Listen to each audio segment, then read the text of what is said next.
Hello and welcome to another exciting Link to the Past randomizer tournament race. This is round of 16, third matchup of Frostbite and Nayleen.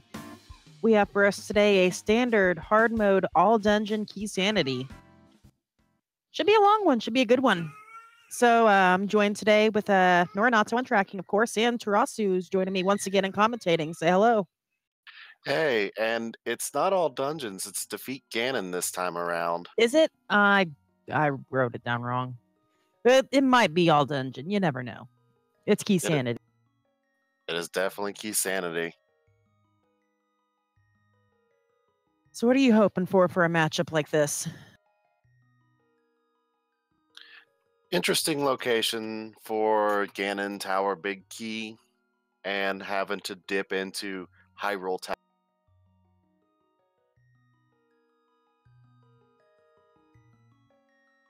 That's fair. One Aggie Tower key can get you both chests at the very least, even if we don't have to fight Aghanim, so there's that. As I pointed out in chat earlier, I'm hoping for the Troll Flute today. I've not seen that in a while.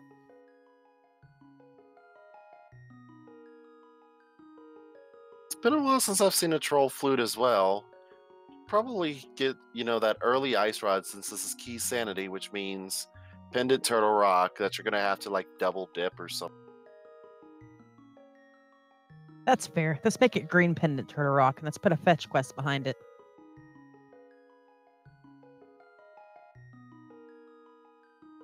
Our runners should be off here in just a moment.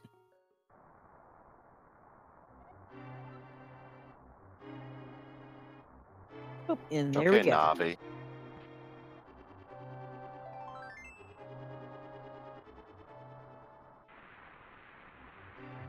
Starting out with just a piece of heart.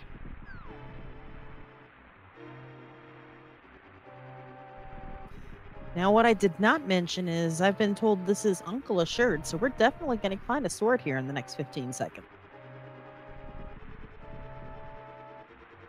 Early sword for escape means that farming is a lot easier. That it is. It also gives us a chance to showcase some of the more traditional NMG strats for escape.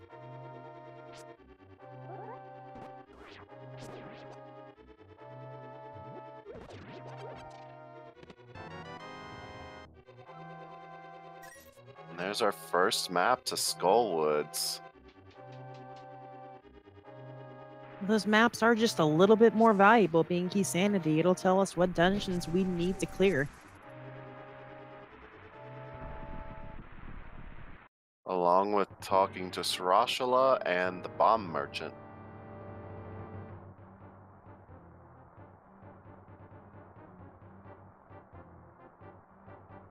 So with this being hard mode, do you want to go over the differences between this and normal? Oh, definitely. There's actually quite a few differences. One of them being 14 heart cap instead of 20. We're also capped out at a tempered sword, we're capped at a blue mail, and capped out at a fire shield for our equipment. Half magic also, as far as equipment goes, is completely out of the picture in this map. Other little changes. The boomerang does not stun in this mode, but the hookshot does. And you cannot capture fairies in a bottle, if I'm not mistaken.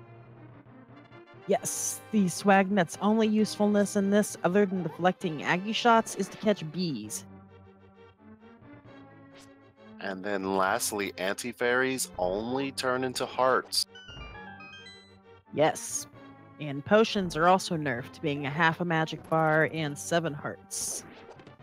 A couple other small changes, those silvers you find are completely useless up until the Ganon fight. And there's a Cane of Burna, by the way. That's our last change. It does not make you invulnerable to enemy attacks. That was perfect, convenient timing for the Cane of Burna. I promise that wasn't scripted, but that worked.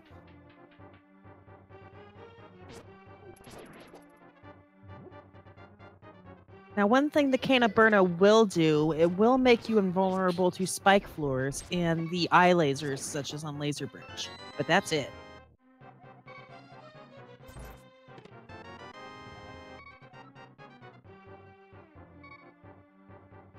There's the small key to finish the escape. So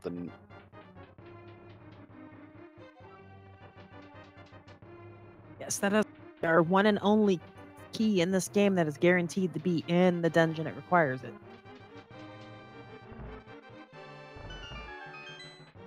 now the next question is where are those pod keys going to be? There's a lot of them out there on the map. Yeah, there's a total of 6. And speaking of this dungeon, we've seen quite a few drops already, but no bombs yet either.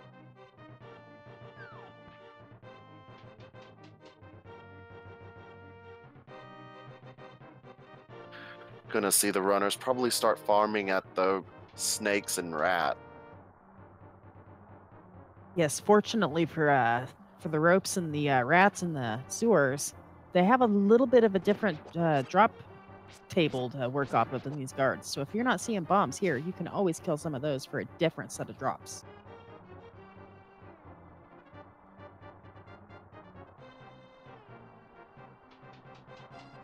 And of course, you know what's going to end up happening is there's going to be bombs behind the bombable wall. And Or even better, bombs in the sanctuary when you can't get back and a glove sitting in the back of escape. That's my luck.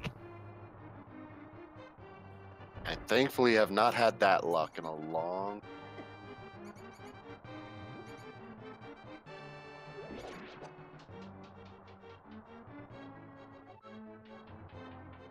And Frostbite's coming into our first big rope room.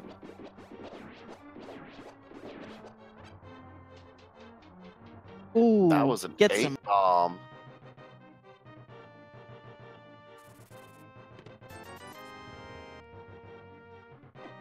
Full I match. did like the differences in their strats though, with Nayleen using the Cane of Burna to do the damage, whereas Frostbite spin slashes. Yeah, that spin slash is a little more powerful, but that Cane of Burna strat actually made up just a couple seconds that Nayleen was behind.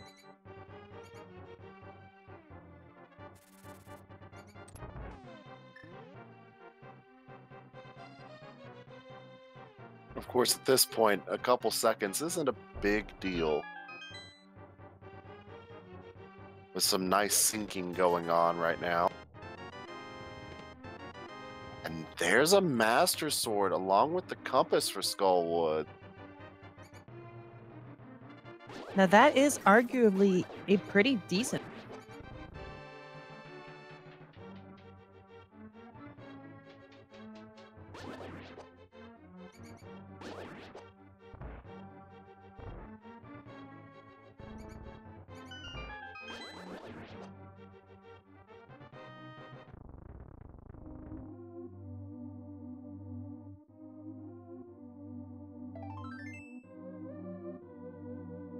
And Sanctuary just having another piece of heart for us today.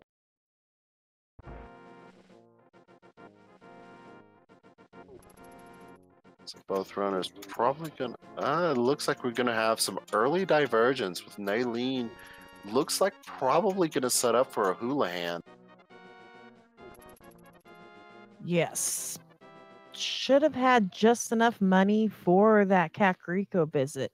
But on the flip side, if you went into Kakariko and found those flippers, Nayleen would lose this possibility of doing this fake flipper. And if Zora's on the table early, then it's always nice to have that money in advance.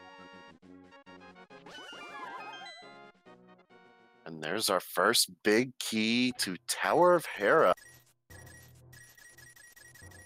Nicely done on Nayleen's side, setting up the Houlihan.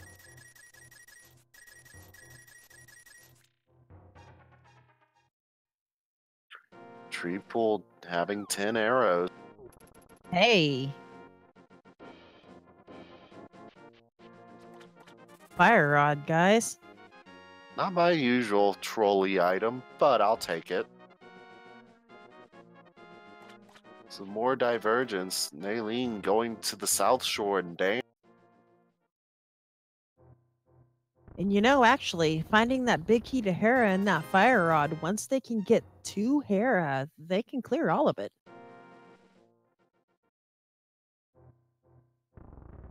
They still need a small key. Yep, my bad. It clicked right when you started to say it. It's hard to remember all the keys in Key Sanity. I am bound to mess up myself, and our small key to Dark Palace, the first, and the Swamp Palace small key. Was that a D? That was a D. All the good items already. Kakariko a little bit loaded, and a small key to Ice Palace. Not needed, but it helps with routing. Yes, that helps with routing. What is needed, though, is most likely is that Swamp Palace smoke key. There is only one in the pool.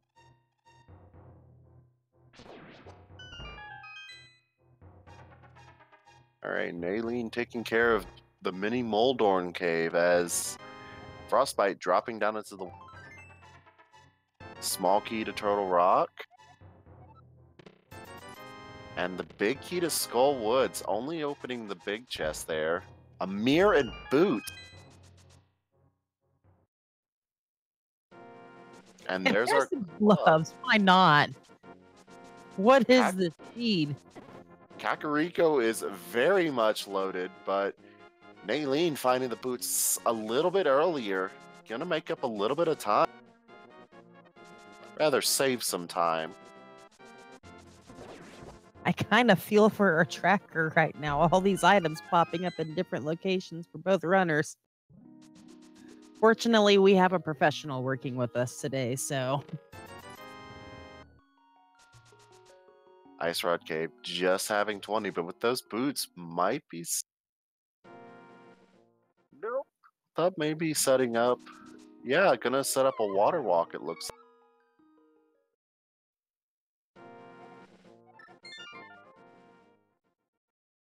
And the map to Ice Palace on Frostbite side. Nayleen not quite getting the water walk. Gonna probably head to Kakariko, get that load of items. We're going to get a library check, see if those boots are needed yet. Nope.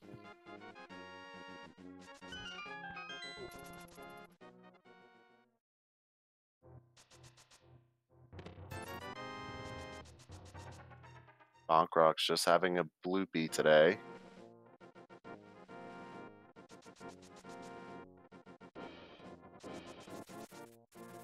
Nayleen, with those boots, gonna also do a lumberjack check. Good to know, especially since you got them so early. Yes, definitely. And because we're only a lamp shy of being able to, well, other than keys, of being able to clear this, might as well find out now. Nice bush crab drop, by the way. And it looks like it was just a net on lumberjack.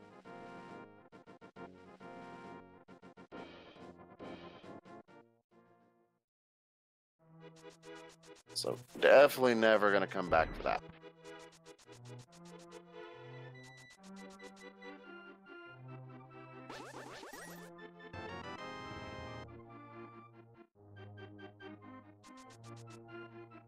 Nayleen picking up that fire rod.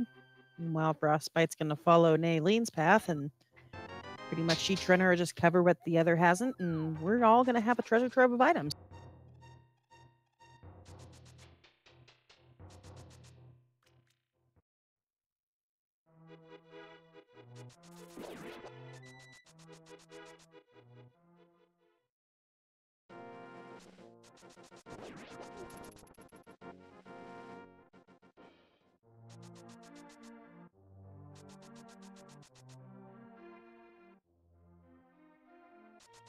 I'll say the seed is being a little stingy on money this time around, though.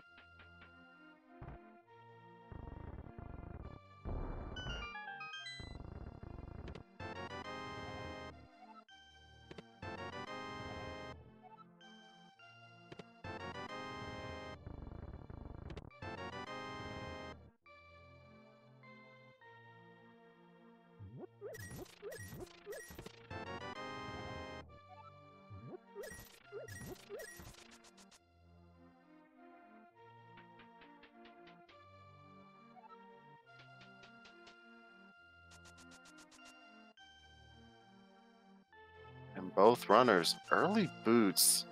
That is always nice when you're trying to speed.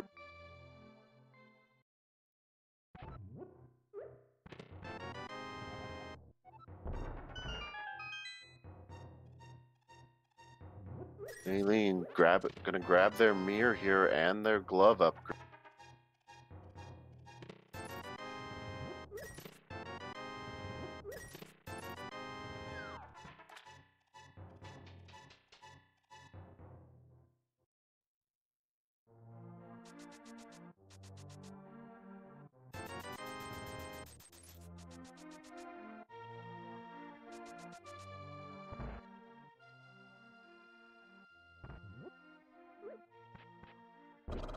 And it looks like Frostbite is gonna set up for a fake flipper. Or even better, set up the water walk.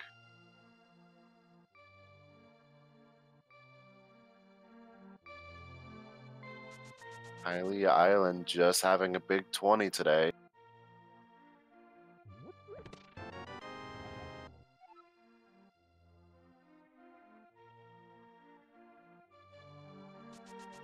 And the hobo's gonna have the ice rod.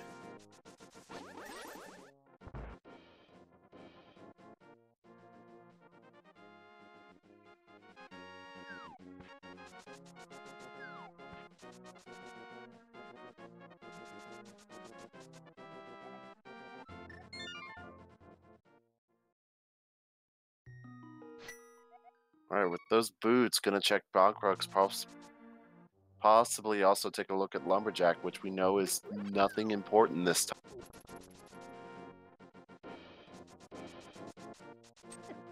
Nayleen, looks like they're gonna head to Eastern. Find out where our green pendant is and get the back of Shashala's closet.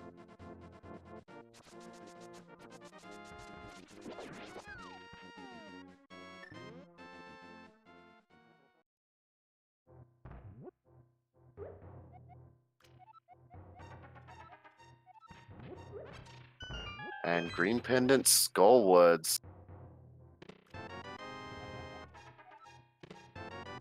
The worst location for it. And we got a lamp in the back of Shashala's closet.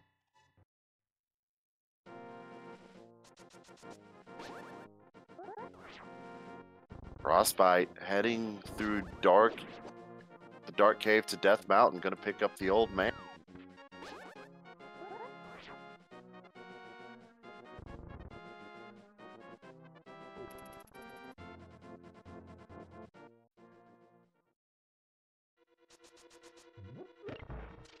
I apologize. I did miss it for a moment. Where was that lamp at?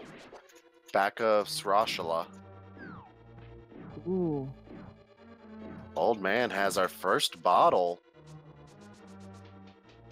And since we know where the lamp is, this is all in logic. Our map to Thieves Town.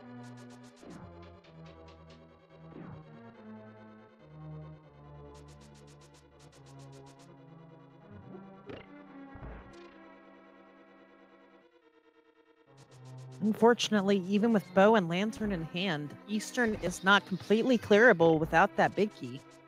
We can still get most of the items, though. Luckily, coming back to Eastern is not the... Ooh, that's an awesome hint. Flippers with the grumpy fit. Hey, that could be vanilla.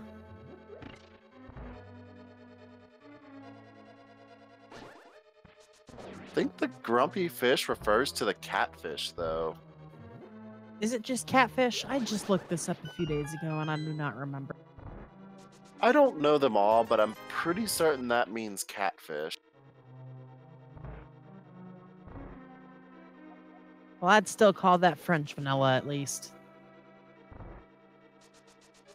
There's another pod key, and yeah, I would say it's French vanilla. And it looks like someone is telling us in chat, Zora is greedy fish and grumpy fish is catfish.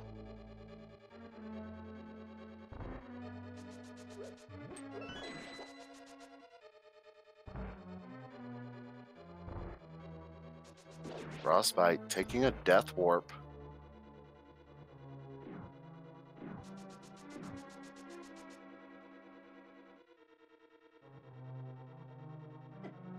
And we see that the left side of Swamp is not going to be needed today.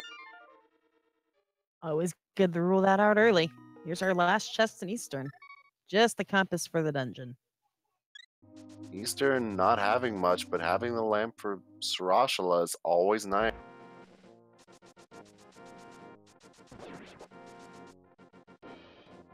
Looks like Nayleen may be shortly visiting Frostbite up on the mountain. Still looking for that Moon Pearl and either a hammer or the second glove upgrade to get to the Dark World. And there's the hammer. Nice.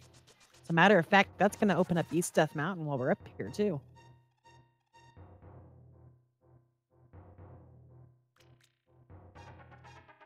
It's also going to make Moldorn a little bit faster to kill.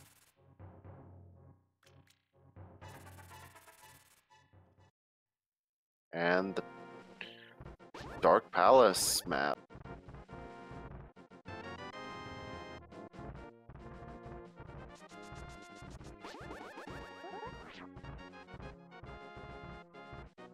All right, we are coming into a Trolldorm fight, and to answer chat, Boots were actually in Mini Moldorm Cave today.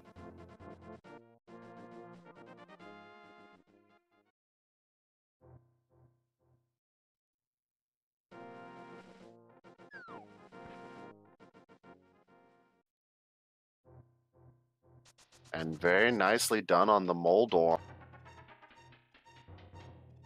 Yes, quick and clean. We're going to have to wait a little longer to see a Trolldorm troll.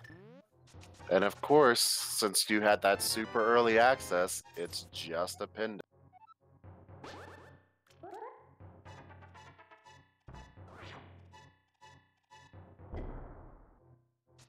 Well, what did you expect, really? All dungeons. So then, yeah, it had to be a pendant.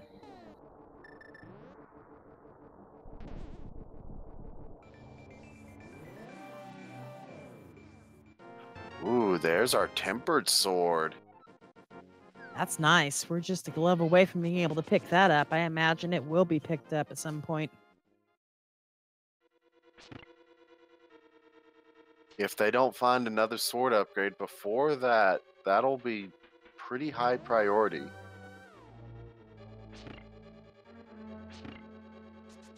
Nayleen now dropping into the Tower of Hera.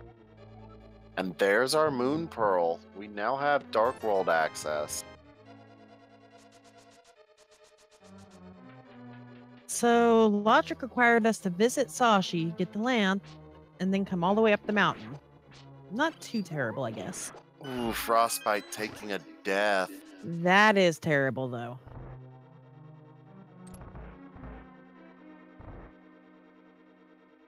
It's not very often dead rocks control you without turning to stone. Looks like he's choosing not to finish the Death Mountain checks. That could come back to bite him. Yes, definitely. There are 7 items up there. And imagine just for a second if Titan's mitts are up there. Or even worse, some of the keys you need.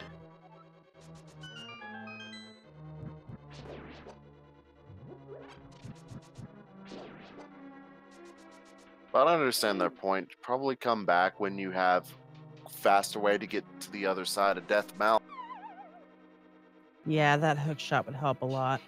Titan's mitts would help get a few more locations up there as well. And there's the red meringue.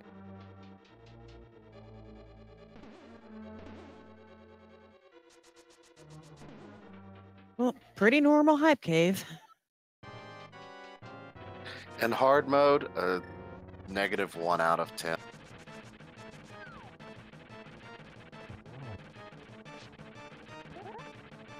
I like it. If this was anything but hard mode, I'd give it a 1 out of 10 because the boomerang would have use, but now Hey, at least we found a big 20 instead of all fives. This is true. And it looks like Frostbite's gonna at least open up Dark Palace. 2 keys can do a few checks, and that Yeah, that bow gets around using that first key in the main room. and with the mirror in hand, gonna be able to check Sarashal at the same time. Now, let's think actually for a second about that pod play. Lantern in hand puts the pod maze in logic. If you cannot do that bomb jump, the hammer jump, you've still got enough keys if you take the bowlock side to get in there. So you can basically get all but 2 items in the boss in here. This is very true. And if you can do that hammer jump with mirror in hand, you could even potentially just decide to clear pod and leave those last 2 items.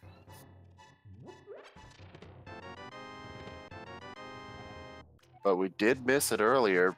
This other boomerang was in Sarashal's closet, and Nayleen finds a Desert Palace small.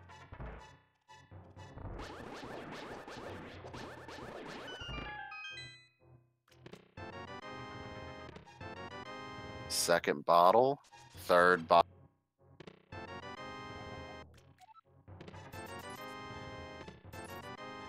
Big key to swamp, was that? Yes, it was. And apparently I'm about a half second behind. Just give me a sec.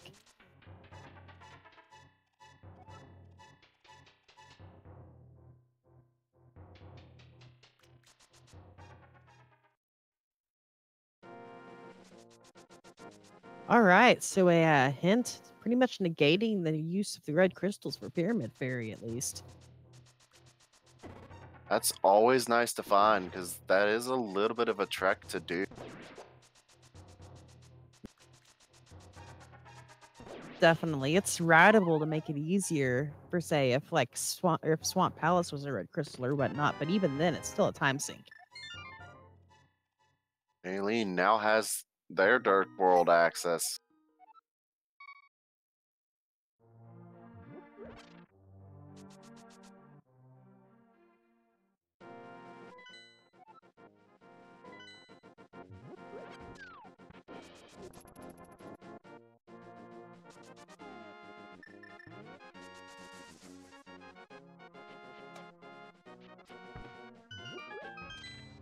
Now that little bonk there that Frostbite just did is one of my favorite things to see and do. It's just it looks so neat. You feel like you're jumping up a layer, but they're actually on the same layer. Oh, yes. And we found out what 3 of our crystals were. Palace of Darkness, Ice Palace, and Thieves Town are all regular crystals.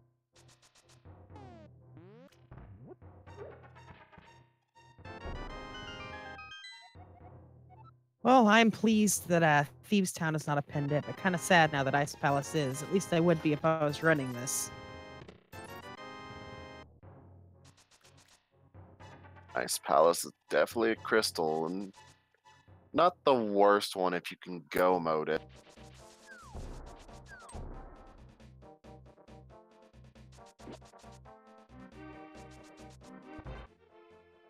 But with this being key sanity, you're almost always required to dive into most of the pendant. Oh, and our red crystals are Swamp and Eastern.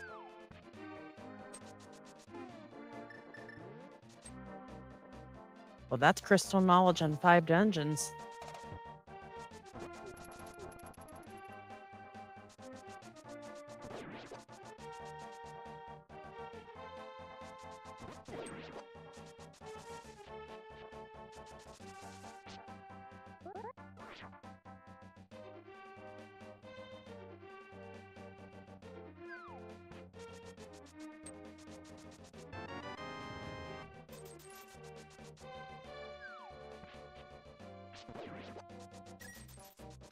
And Nayleen looks like they're probably gonna go check Catfish, and then maybe head to Thieves Town would be my. Yeah, it would be a fair play. That would be the play I would make.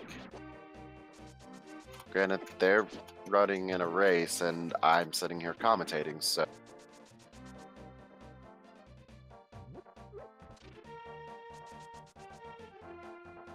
Another interesting thought might just start with Skull Woods and clear that out. It's true. I know it's a pendant, but it's green pendant, and the dungeon itself is very quick to check. Because like we said earlier, this is key sanity. All dungeons can be a thing.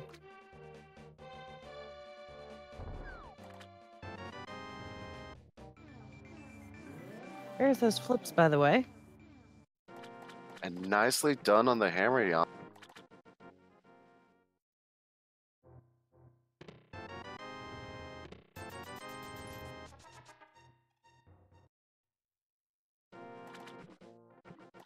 Waterfall Cave, not having much, though. That's something. Hook. Sorry. Go ahead. That is definitely something. And that's going to make wanting to go to Death Mountain a little more palatable. The rage slash is in the sense of, why didn't I already have that? Nayleen at the Scamfish today.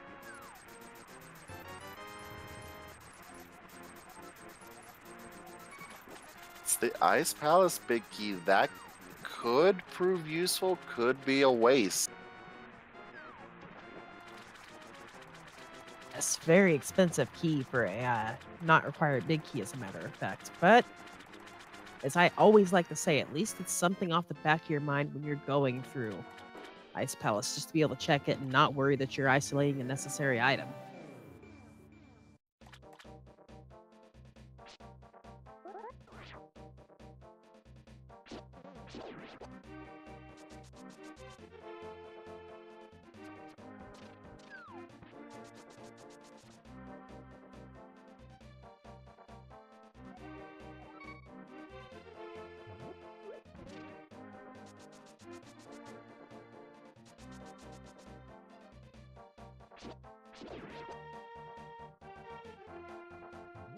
So the question is where are you going to go, Nayleen? It looks like you're going to start heading towards the Dark Palace.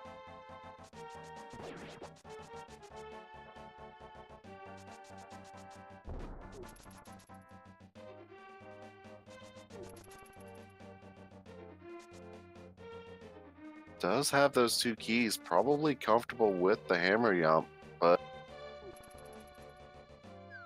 I gotta check the hobo.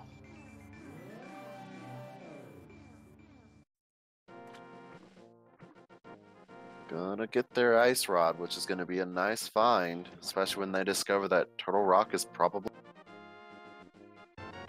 We still have one pendant out there. It could be Turtle Rock.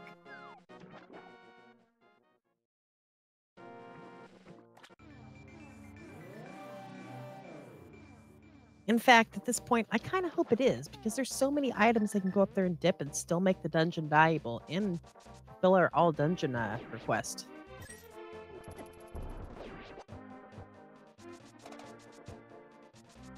Very much so, and it looks like Nayleen gonna, I don't know, probably head towards...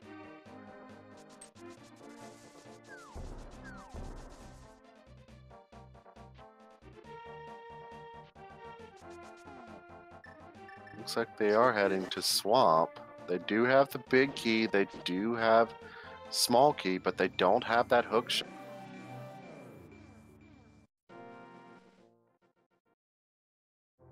Yeah, I'm kind of a little surprised by this play. Most of the items are behind the hookshot here. I'm a little surprised too, especially knowing that the left side is not valuable.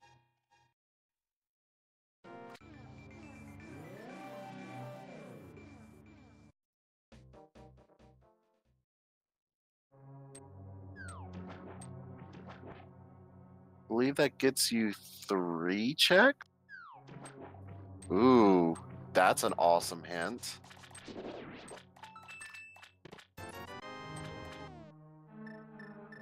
And that was just a bloopy.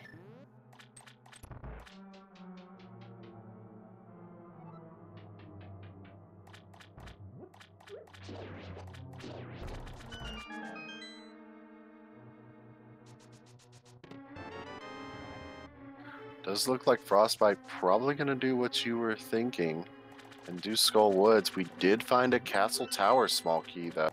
Ooh. Yeah, he's at least in there. We'll see if he finishes. Probably very happy he came in, though.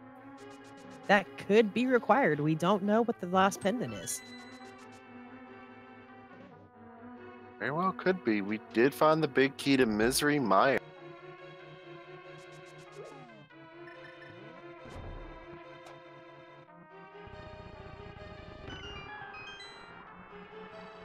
Frostbite smacks that beetle, almost gets knocked back into that wallmaster. I've got to admit, I've knocked myself into that wallmaster in that corner so many times. He is heading back to the moth, though. Makes sense. It's a pretty easy fight to do. It's a free check, and it is the green pendant.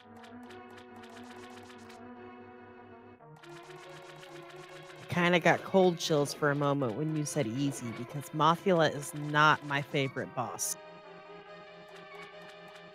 It's not even from the moth itself, it's that nasty room he lives in. Oh no, his room is still nasty. Couldn't tell, was that an intentional death on Nayleen's side? I have to admit, I was watching Frostbite sneak through those two rooms. Does not look like it was very intentional, though. Well, they got all the checks that would have been useful. Frostbite now gonna face the moth. Looks like we're gonna get some hammer strats.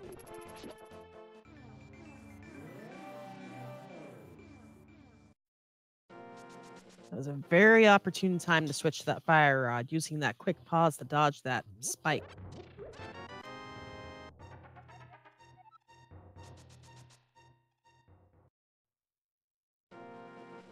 Ooh, and gets it.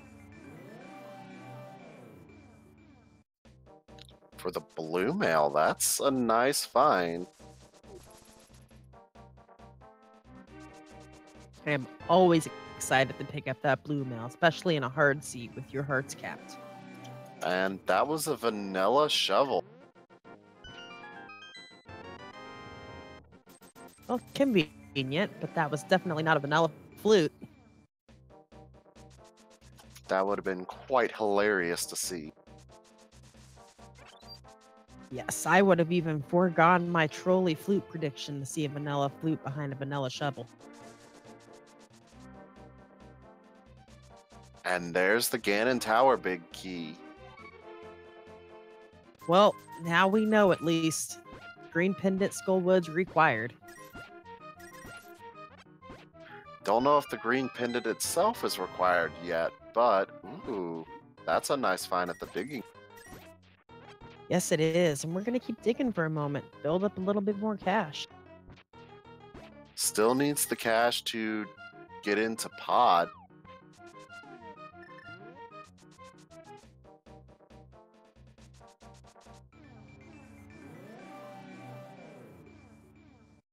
Frostbite gonna go ahead and finish checking the rest of Skull Wood.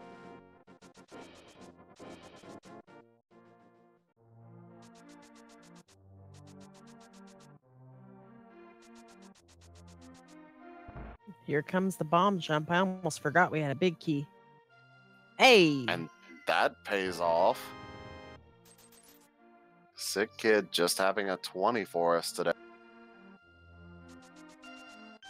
Can you say loaded Skullwoods, though, too? That is a very loaded Skull Woods. GT big key, blue mail flute. Meyer big key. Oh, yeah, the Meyer big key, too.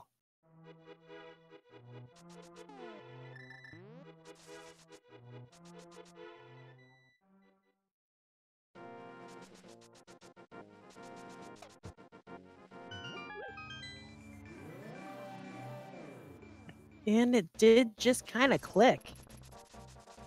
only items that we know we still need are medallions and a pair of Titan's mitts. Obviously, still need some keys, but that's it.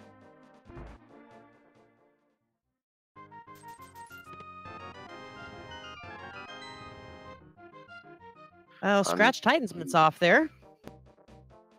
both runners are going to find those pretty quickly. We are currently sub 40 and just missing some medallions and some keys.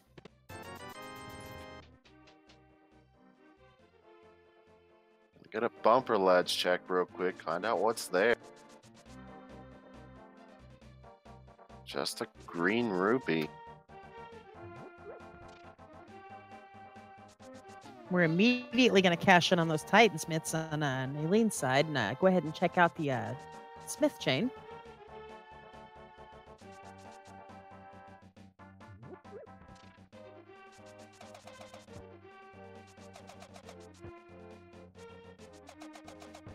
Frostbite gonna make use of that mirror to check King's Tomb.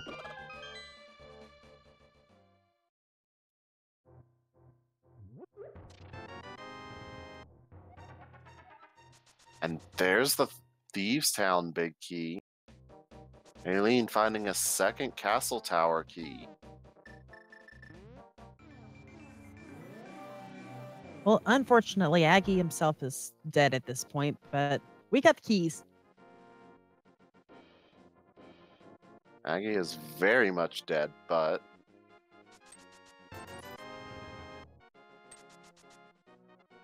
the Smiths are shield smiths today.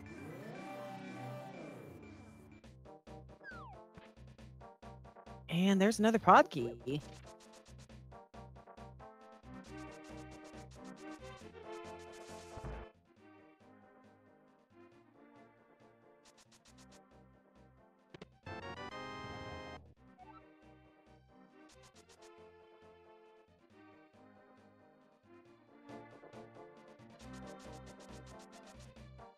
Frostbite now heading over towards the village. Gonna find the same items Nayleen just found. One advantage though, Frostbite does have the Thieves Town big key, so other than the big chest, be able to clear that dungeon. Yes, and Thieves Town holding once again my favorite unique item. The single arrow of Evil's Bane. Always.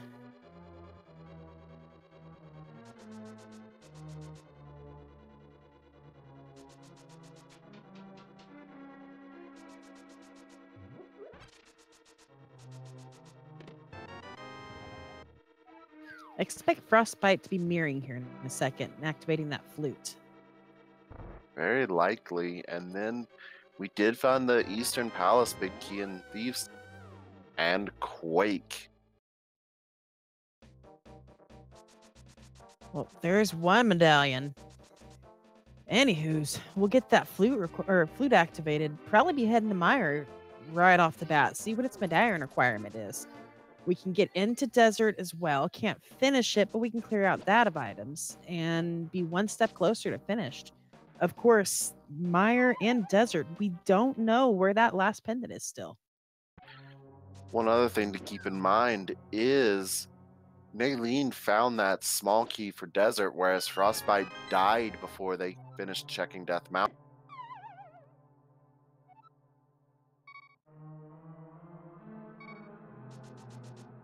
Yes, Death Mountain is the other side of that coin. We don't know what the medallion requirement is for Turtle Rock, and that's our third mystery dungeon.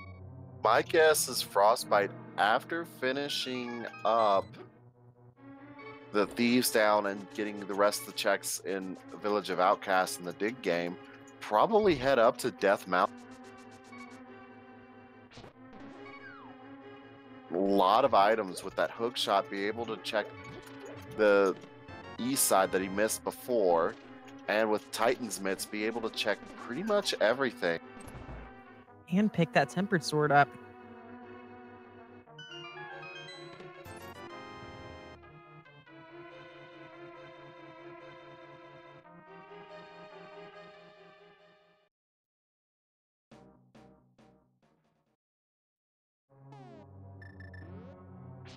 Does look like, though, at least for the time being, Nayleen is not skipping out of Skull Woods.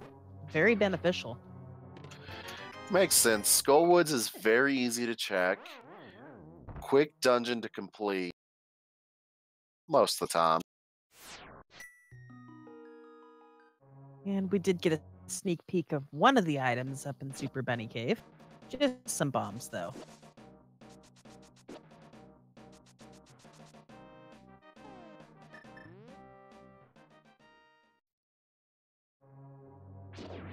One thing Chad is pointing out, they still are a little low on hearts, even though this is hard mode. Oh, yes, definitely. That blue mail is going to help out, but only so much. And of course, Nayleen's still got to fight for that. And of course, as soon as we say that, we find a heart container in Thieves Town.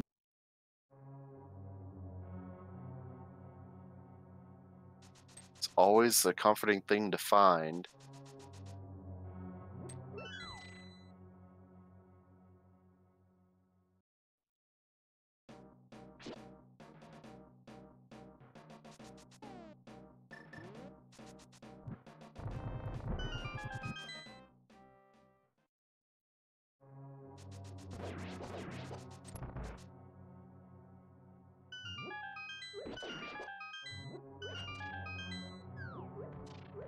Now, there is one check here in Thieves Town that Frostbite's going to have to leave behind for now, and that is the big chest. Unfortunately, you need a small key in this mode to even get to it. This is very true, and it is not the funnest check to get back to if it's required later on. No, it's the very reason runners in normal play will skip out on that chest with that hammer. This time you need not only the hammer, but that additional small key. Right, here comes my blind pun.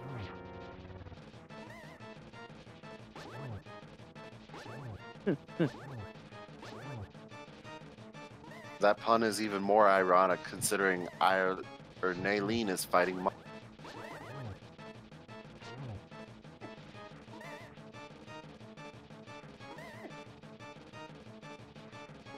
I like to think that Blind was directly referencing his friend Mothula.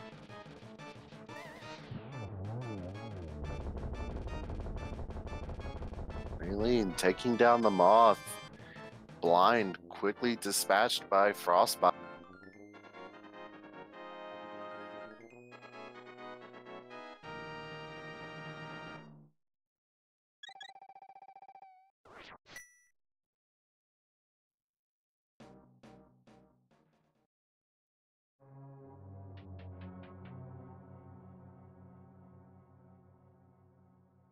Nayleen now heading, gonna get that Ganon Tower big key.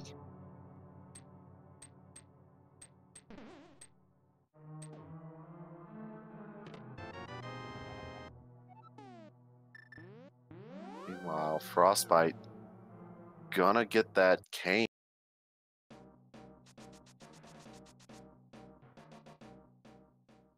Head back up, do the Smith sequence, and probably activate their flute.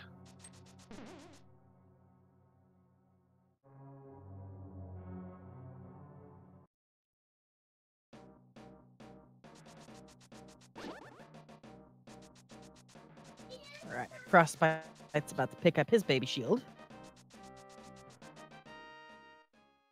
Along with that key to the castle tower.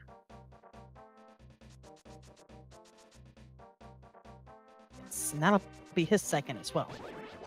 Now that'll be their first. The other one is in Is that his Swamp, which he first? hasn't visited.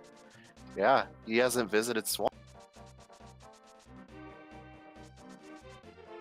I just spaced that it was in Swamp again. Can't be expected to remember where every single item is located in a randomized. Fair, and it's also very surprising to see any runner dip Swamp Palace this early. Especially since you're not able to fully clear it. That was a little surprising to me. It'll be a question for the interview for sure, but I'm imagining it was just an early gamble to try to pull some sort of advantage. Very likely. Nayleen now gets the big key to Thieves Town.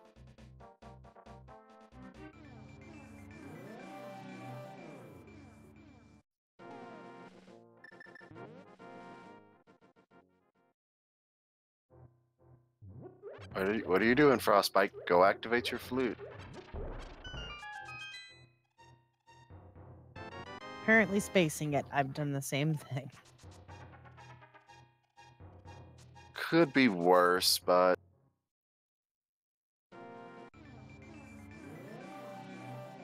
We'll see if Frostbite remembers before they play a tune on that flute there.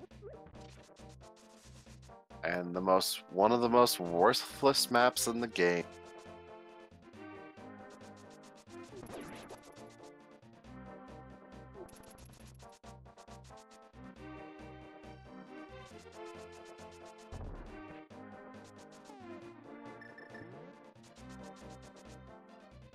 There's that shovel.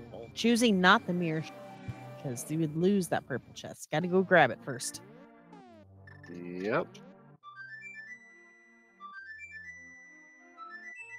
Nayleen activating their flute, probably gonna do this check as well.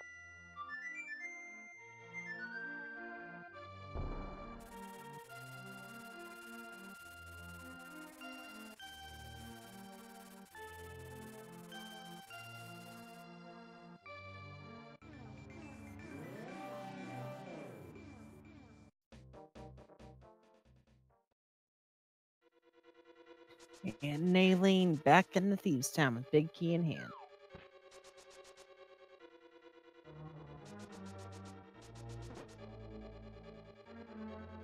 Just $300 for that lunchbox. Would have been more useful later on, but it does allow Frostbite to be able to do.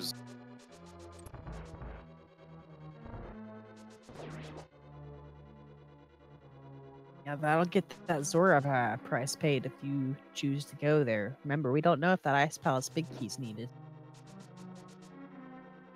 What we do know we'll need, though, is those flippers at Catfish.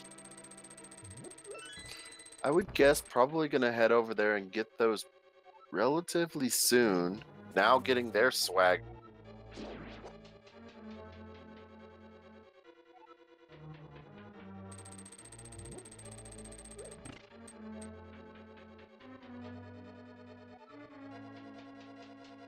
Still just trying to figure out where that last pendant is.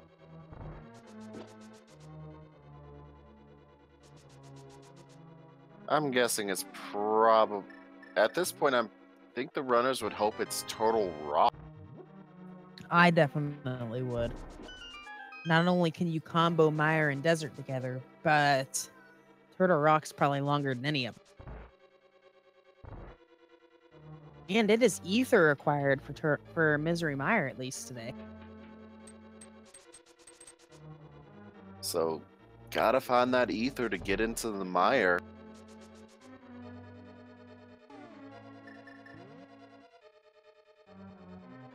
And it's not, so far, not quite located next to it, as it usually seems to be. Yeah, it's typically, if you need Ether, it's in that check right there. At least in my experience.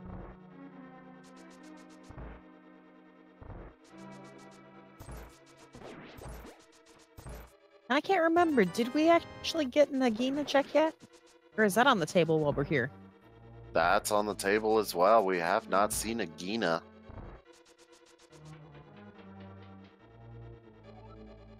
And there's See bottle our last number bottle. 4.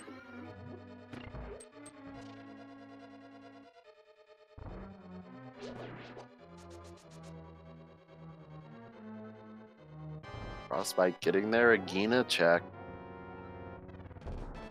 Meanwhile, Nayleen's heading into the blind fight.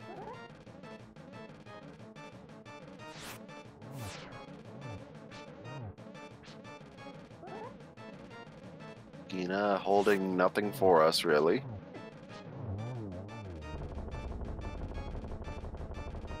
Very nicely done on blind. Yep, near perfect scripting right there, and down.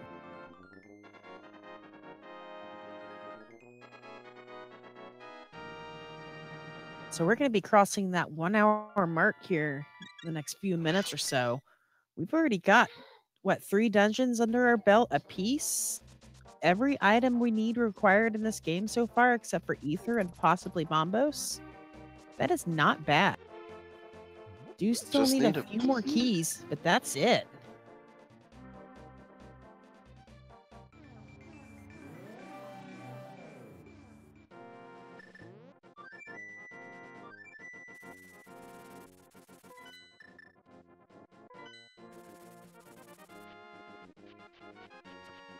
Frostbite remembering that they hadn't done the sick kid check.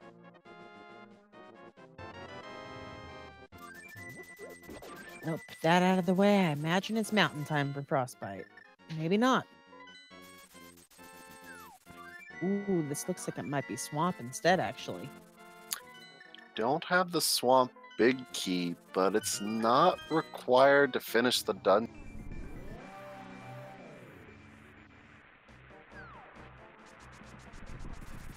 And did have that hint about left side swamp, so Nose doesn't need to go over there. Of course, gonna double check what the red crystals are.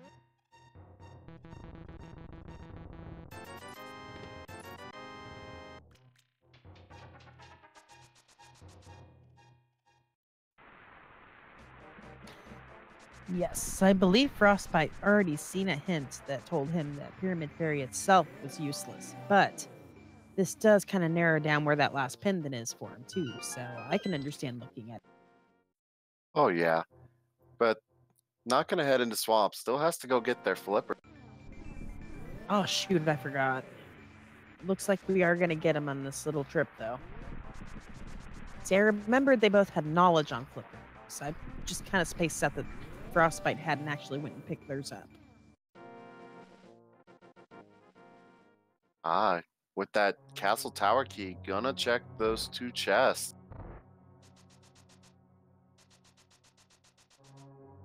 A very nice heads up play remembering about that mirror spot.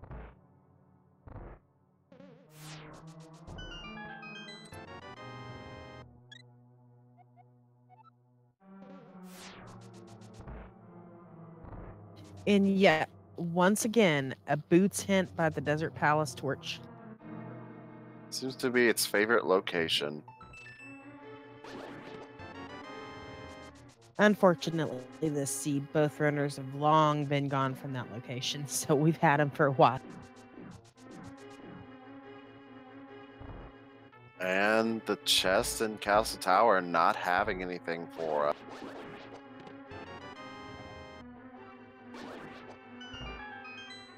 Another pod small in desert.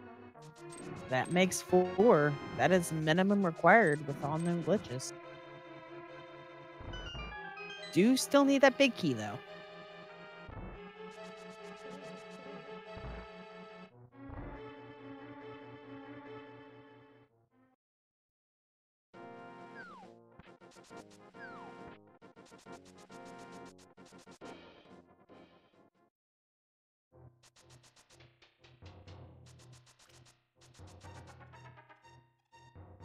And the quick stock for potions as well.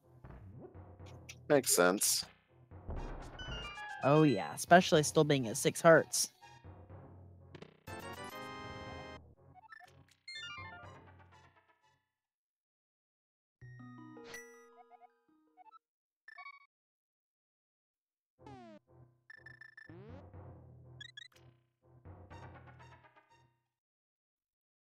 Meanwhile, it looks like Nayleen's gonna make another trek up Death Mountain. Doesn't have that hook shot, so choosing to flute away.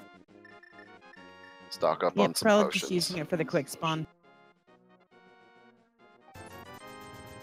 There's Frostbite's flippers.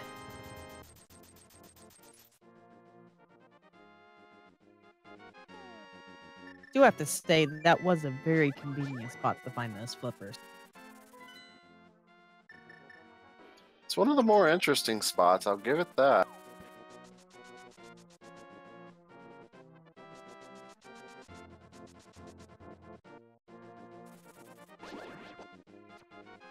And it looks like Nayleen might be heading into the Ice Palace.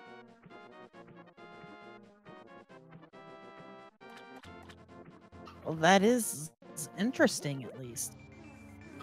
Based on the knowledge Nayleen has, it's not a bad call.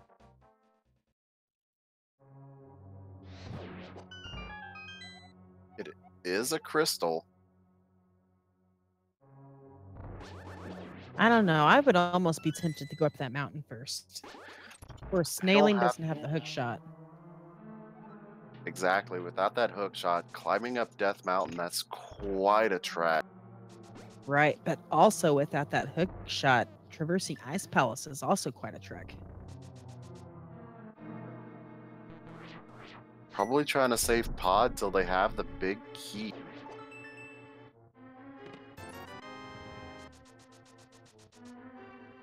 Does make nice use of the Quake in Ice Palace. And here we go. We got Frostbite heading back into Death Mountain and going to be able to check Dark Death Mountain as well.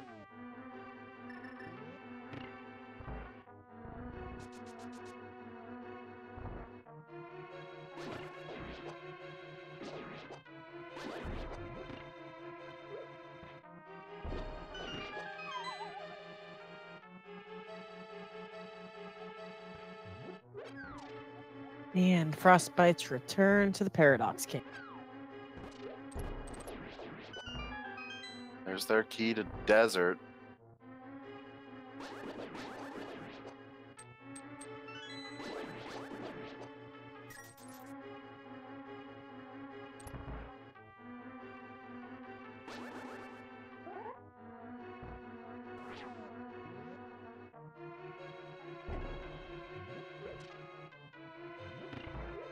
And now has all 4 bottles, along with the big key to Swamp.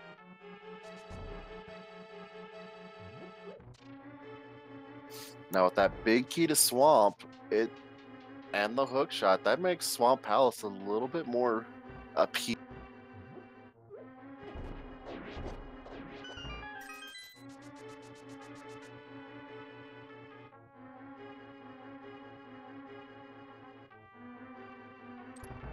All right, well, here we go with Super Bunny. We know one item in here is just bombs, so we'll see what the second is.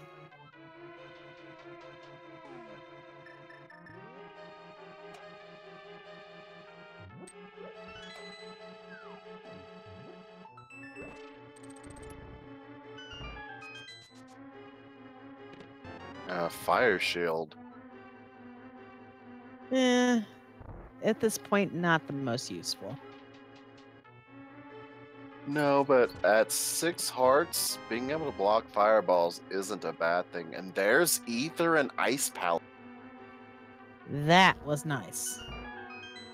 That also opens up Misery Mire, I believe. And Turtle Rock, we just got the check. Both require Ether today.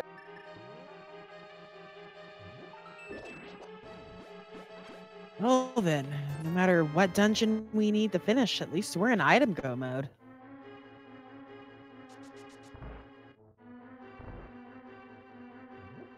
There's the map to Mire.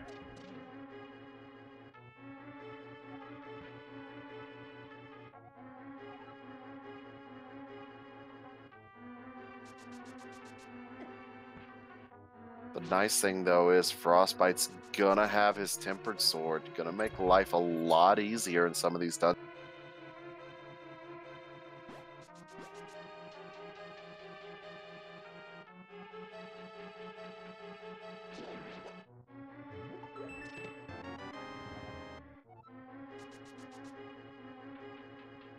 Fifth pod small key in Ice Palace.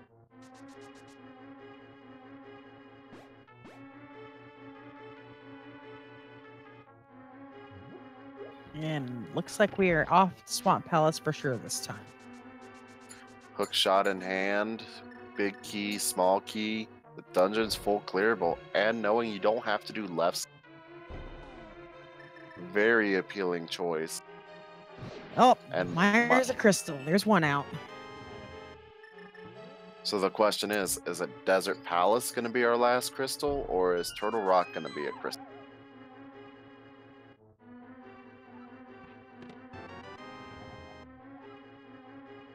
I'm still on that gut reaction that Turtle Rock is our last pendant, but we'll see. We had an early ice rod, so it's very likely.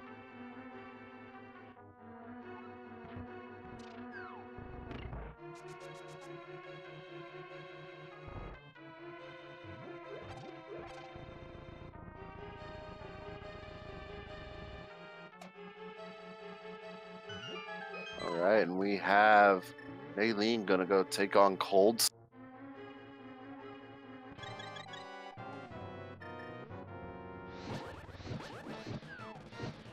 Really gonna wish we had that tempered sword for this. Also, if you notice, we're swinging our blade beams during the animation of the fire rod shot. If you time that correctly, you can actually get your blade beams to count as a fire rod shot, giving you an extra tink into that shell. Nayleen going to make use of hammer shots, and yeah, that is always an interesting glitch you don't see very much. And there's our first cold stare hug. Still, though, getting a whole puff down and so much damage across before even getting touched by cold stare. That's nice. Just one puff left. With And that it's cold down. stare. Very nicely done. Oh, did you see what Nayleen got? The last map we need.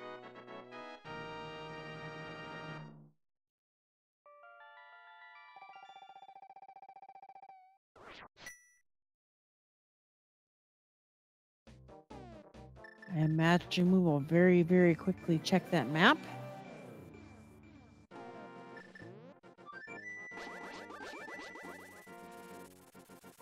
Maybe not.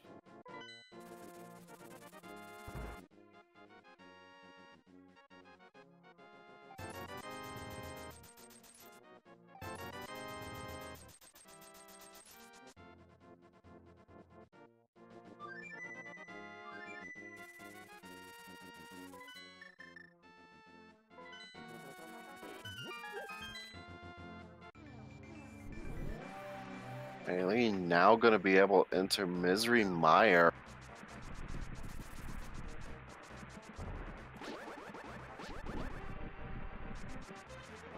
All right, and our first new look in Swamp Palace is a small key to Ganon's Tower in the big chest. So that's what was behind that.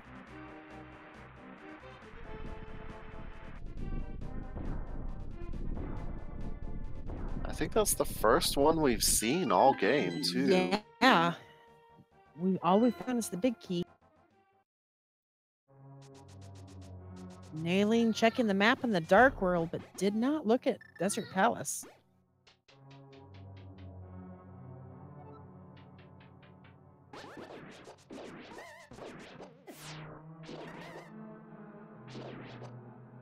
There's the key to Thieves Town. Ugh. Yes, that's not a key you want to see.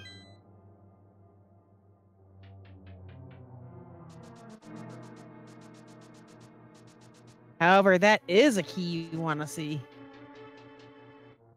Very much so, and since Frostbite is already pretty much cleared pod, just gonna run straight to Helmasaur would be my guess. Right, at this point, we either need a Desert Palace big key or a Turtle Rock big key and at least 2 more small.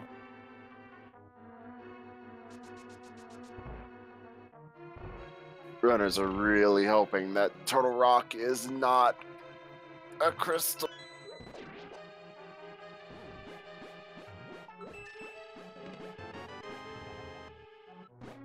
Quick work on the Argus Puffs. There's our big key for Desert in Mire. Oh man, Ice Rod strats on Argus. I love it.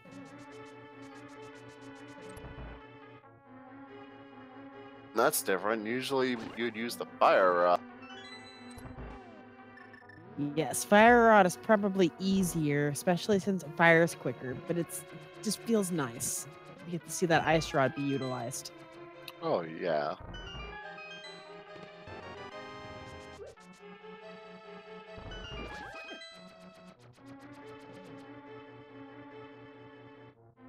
As Walter said, we could be in no mode if Desert Palace is a crystal. Yes, that knowledge is sitting in Nayleen's back pocket. And Frostbite looks like gonna go clear out, finish up Pot, probably mirror over and finish Eastern as well.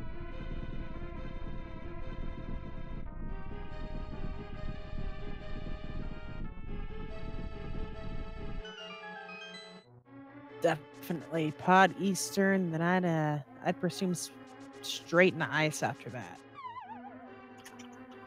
Ice would be what's left for them.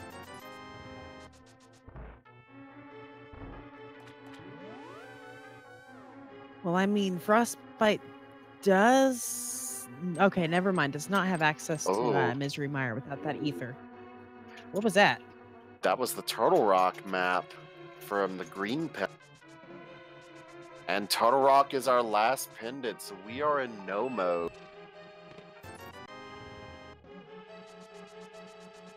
I was busy looking at his key count and missed the map. Wow, I'm a derp. So Frostbite's gotta jump into Ice Palace after this and find Ether, then into Mire, which will give him the Desert Palace big key and be in go mode. Nayleen, meanwhile, needs to get into Pod and get that hook shot.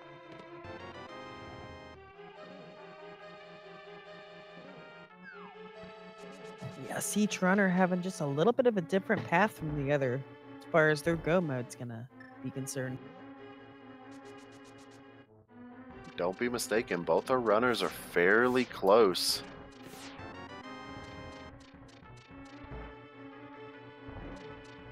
It all comes down to decisions and gambles at this point. There really is no right or wrong one all solution for randomizer. Every map is different, every seed is different.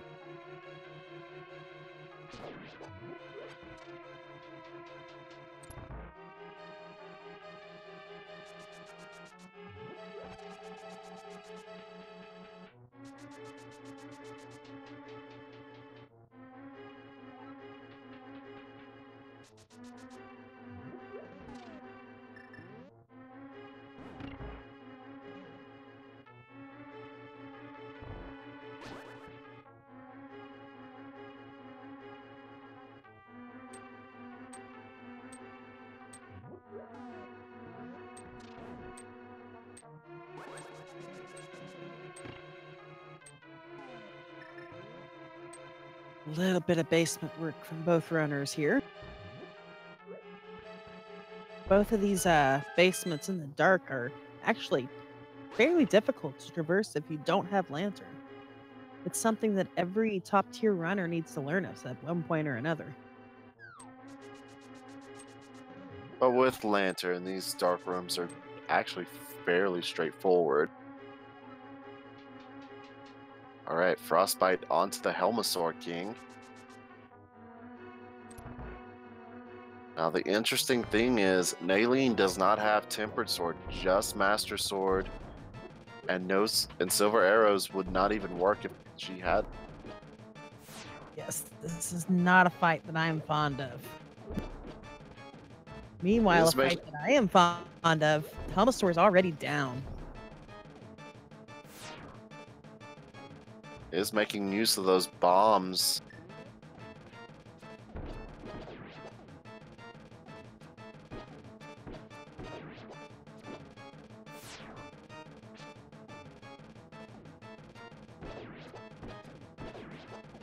Yes, going to be pulling out all the stops. Get as many of these eyeballs down as possible.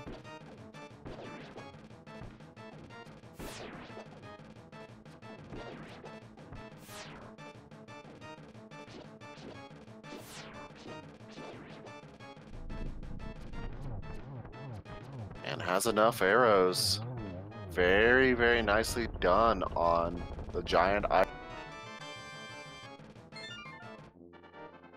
which gives us bombos.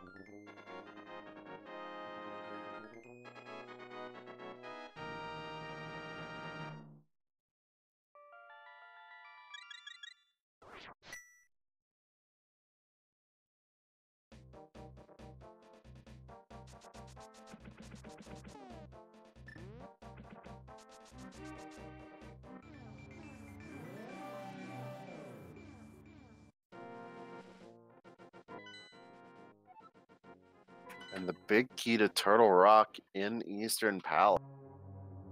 Well, that's useless. We came so close to an all dungeon dip. I'm sure our runners will be ecstatic that they don't have to dip into Turtle Rock.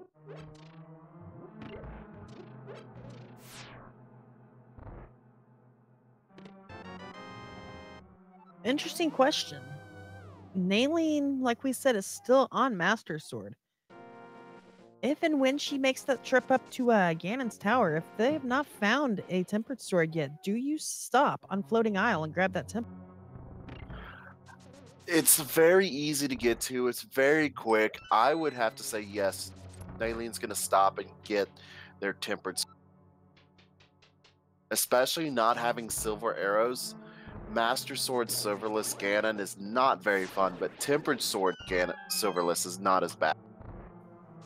Yeah, that was the argument I was going to make. If for nothing else, the time saved from doing Master Sword spins would more than make up for just about any random check outside of maybe like Lumberjack.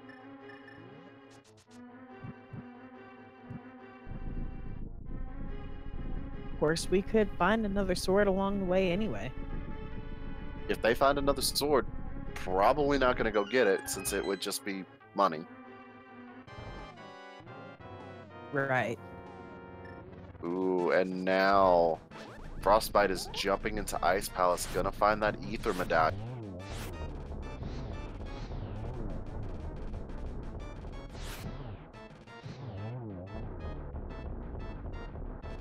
Very nicely done on the land mode. Hey, there's some pretty useless powder.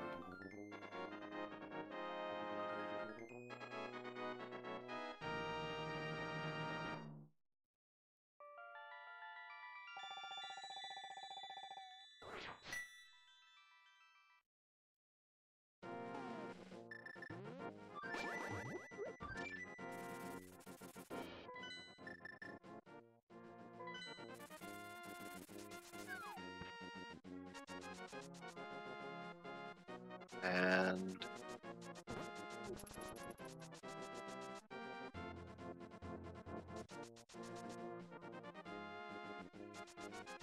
Nayleen looks like they're gonna go turn in their green pendant and possibly finish up Easter. Oh, I hope this is the Eastern pod play for Nayleen's sake. Not in Dark World, so probably not heading to.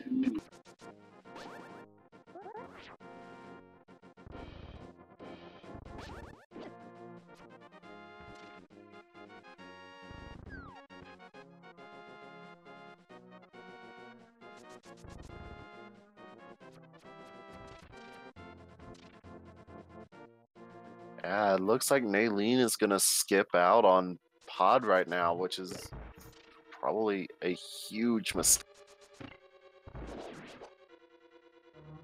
Yeah, I mean, you've got 5 small keys. When do you make that play? Because if not now, when? Rapidly running out of locations.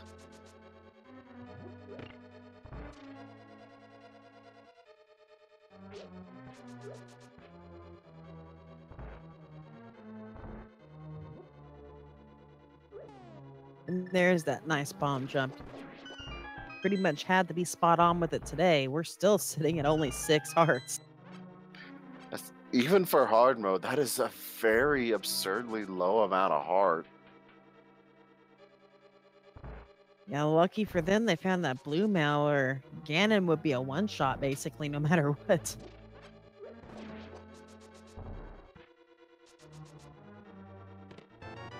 Still gonna have to play it very carefully.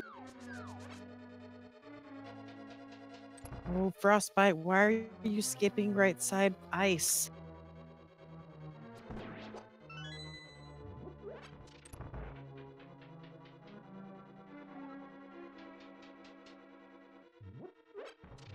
They do have two keys.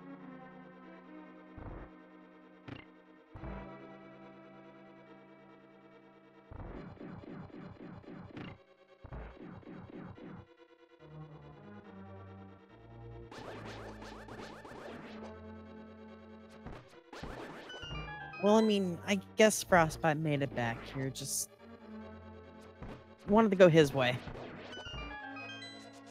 Probably forgot that they had both keys.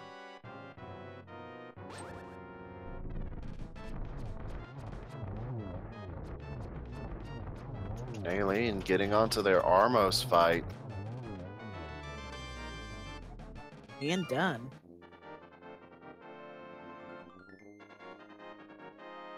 And with this, Frostbite's gonna pick up Ether.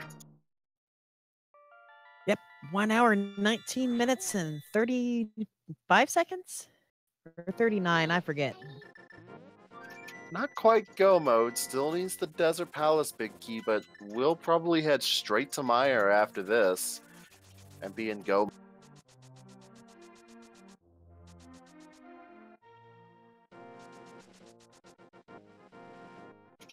Nayleen gonna go check the power.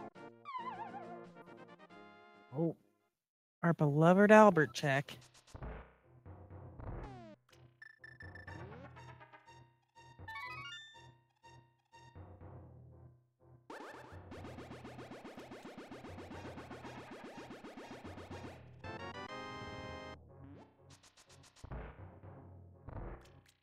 Keep in mind, Nayleen's not out of this. With 6 hearts, anything could happen. Definitely. At 6 hearts, even when we hit go mode, I imagine we'll still be checking chests along the way. Still want to find those silvers, still want to find heart containers. And what are you doing?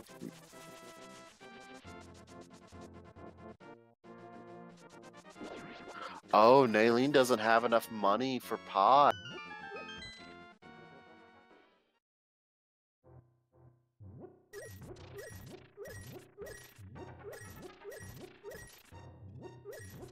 Never thought I was gonna see someone need to farm rupees at this point in a season. Yeah, we keep buying those potions from being at 6 hearts. It kind of spaced my mind too.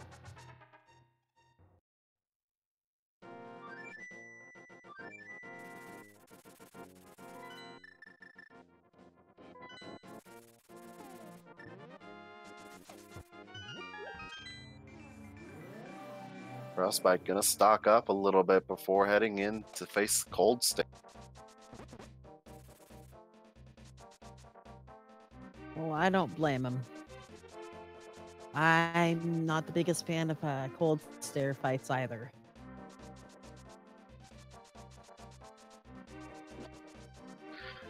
Keep in mind, Frostbite does have that Temper Sword, gonna make Cold Stare much easier to face. Oh no, he took a Ooh. hit. Well, that's why we picked up all 4 blue rupees at the bottom on that last trip in.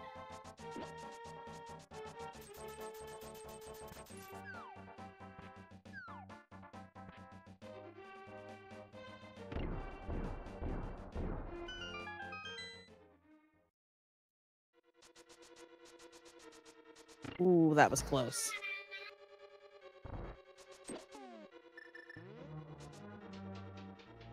One puff down, 2 puffs down. And 3. With that, gonna head straight into Misery Meyer. Does have a lead.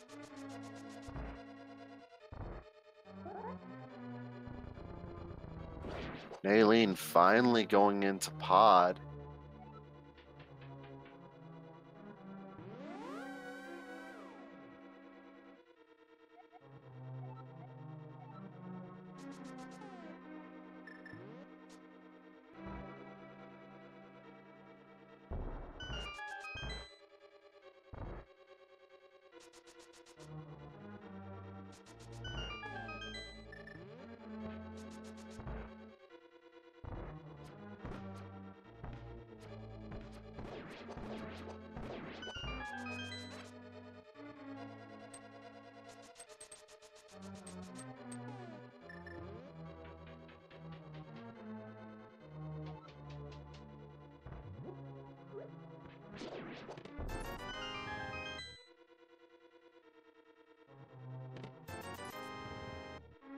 This is a very quick key sanity, though. Oh, yes, definitely. They just basically just trucked through this thing.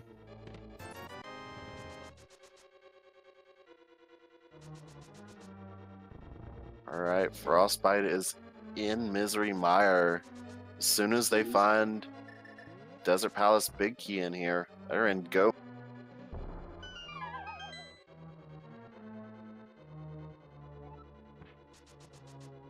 Yes, and it's gotta feel really nice being able to just mirror straight over into the desert after this.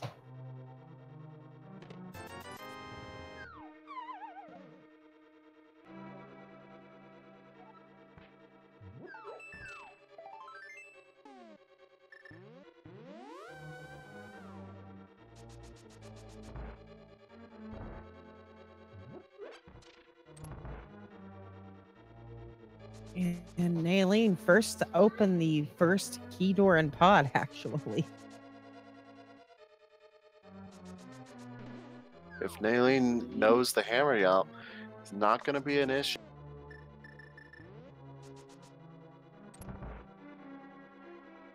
And Frostbite checking Fireside Mire first. Interesting. Might just choose to use their key on the Dark Maze door and completely ignore the Harmless Hellway. That would also get him through.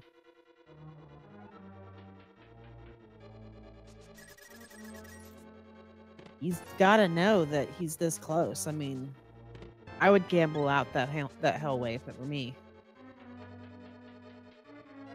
And finally, a runner has hit 7 hearts. Oh, man. Okay, well, hopefully we do know the hammer yump then. I would suspect that they do know hammer yelp. And looks like that's what they're setting up to do.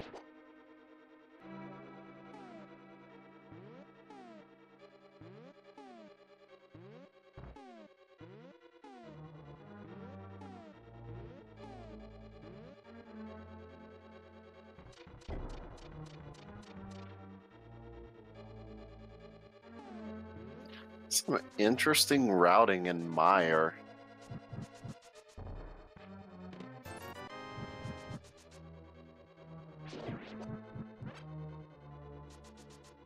And that was a very beautiful bomb jump for Nayleen.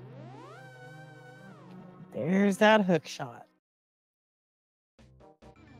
With that knows, okay, now I have to go to swamp.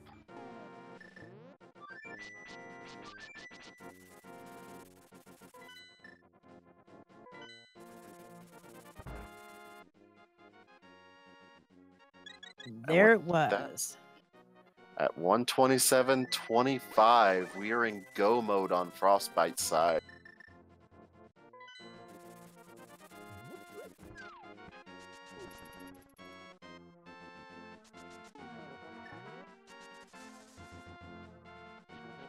And what a go mode too. Straight mirror over to desert and then straight up Ganon's tower. No big key hunt required. Even found that one required small key.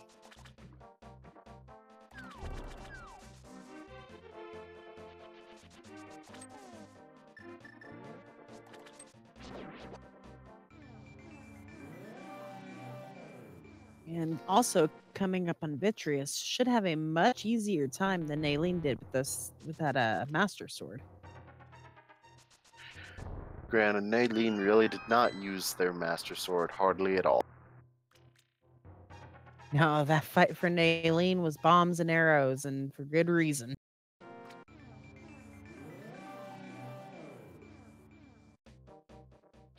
Would have loved to have seen a Fighter Sword Vitreous though. Even I have my limits, and Fighter Sword Vidi just Uh,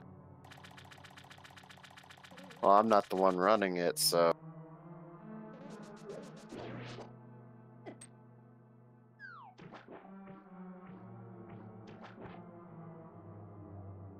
making use of spin strats on Vitreous with that tempered sword, having a much quicker and easier time.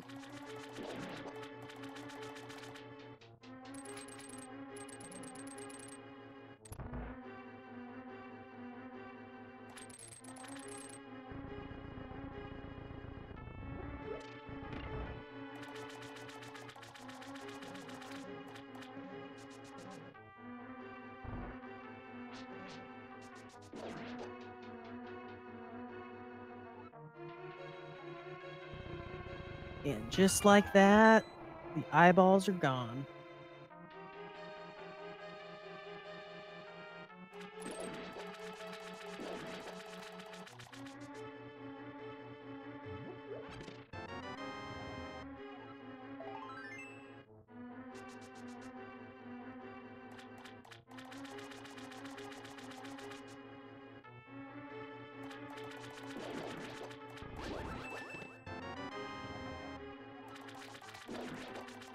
And at 1:30:12, Nayleen has entered go mode.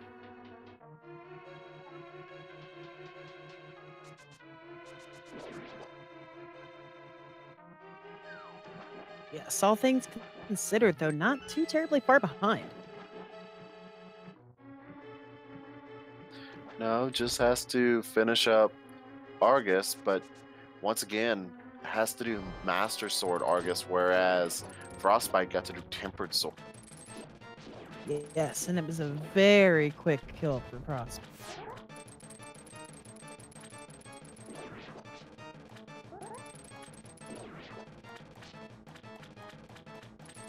Making use of those spin strats, though.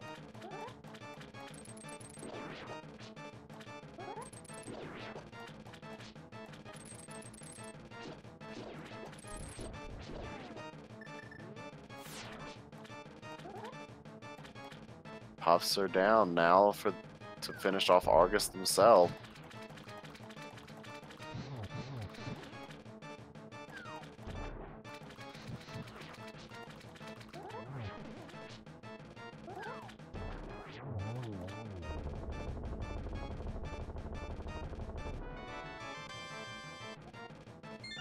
Argus is down and Landmos are down. So now Frostbite gonna head up to Ganon's tower. Nayleen still has the Helmosaur King to do.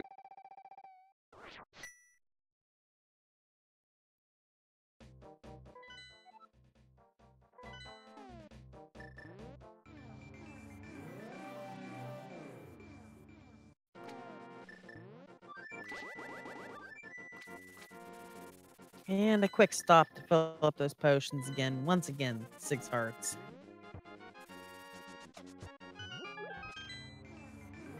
At least the seed was kind enough to give him 4 bottles. Got all the bottles really quick, actually. Yeah, it's kind of bad when you almost have more bottles than hearts.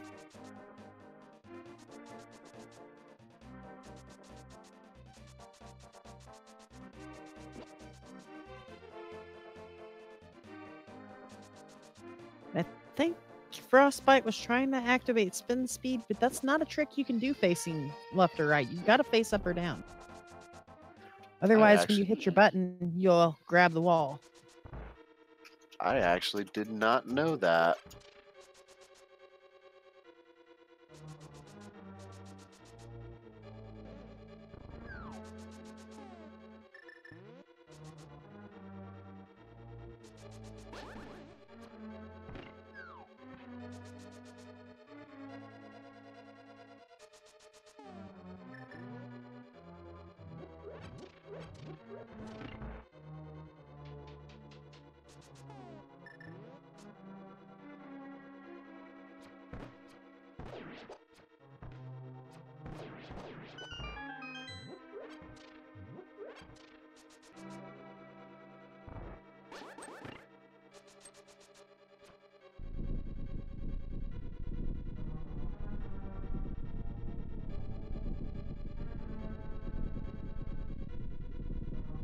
right, opening that basement on Nayleen's side and opening that pig tower on Frostbite's side. 2 cutscenes.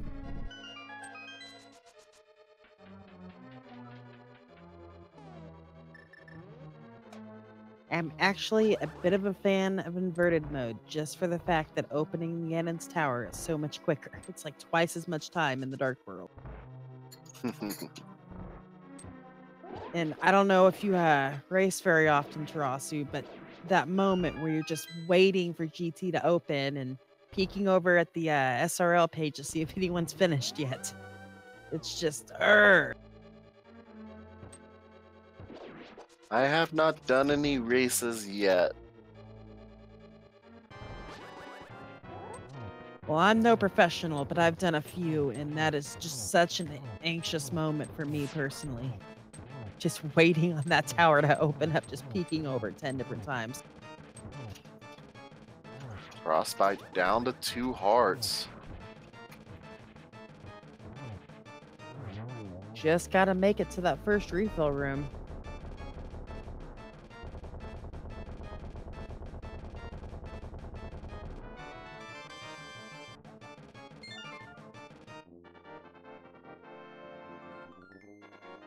And with that, Nayleen has all 7 crystals, gonna make their way up to Ganon's tower. Yep, just a couple minutes behind. Probably will make the pit stop on the way to get that tempered sword. Oh, I definitely would. We're gonna have to watch that again and find out where those silvers actually were. Although at this point, I would guess if they were not in the basement of Ganon's tower, they're probably in Turtle Rock. More than likely, I would guess Turtle Rock.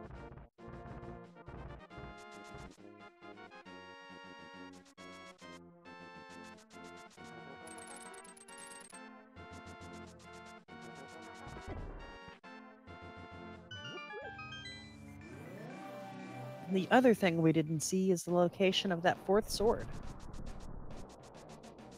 Albeit they wouldn't have gotten a better sword, but we could have at least known where it was.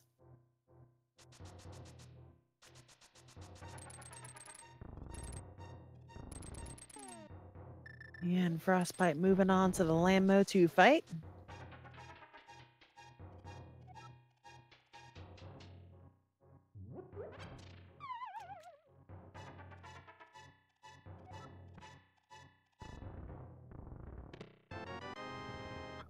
Looks like he's trying to conserve the magic. Yes, and gets them down nice and quick. I liked that double spin strike he got off right off the bat. I don't know if that was a little bit of luck involved or what, but that was nice.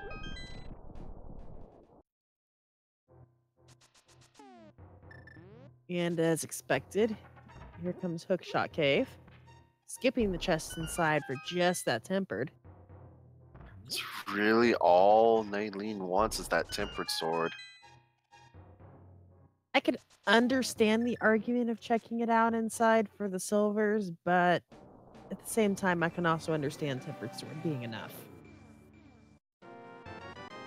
If that tempered wasn't there though, and you stepped in the hook shot, I could guarantee I'd be checking. Oh, most definitely.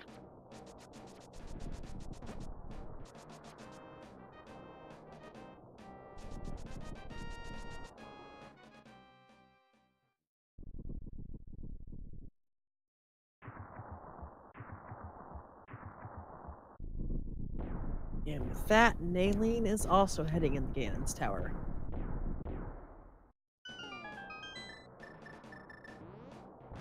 Oh, both runners at 7 hearts finally.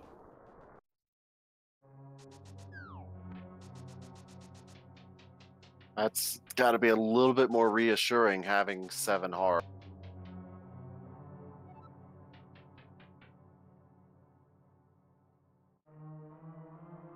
That means at max health, we can withstand what, 2 fire bats? I believe that's correct. I believe it's 4 hearts for a hug and 3 hearts for the fire bats, but I might be wrong. And Trolldorm 2 is down on Frostbite's side. And there's a book. There is a book. And we were watching before the race started. Nayleen was actually practicing a hover right there, so I doubt Nayleen will actually get the book.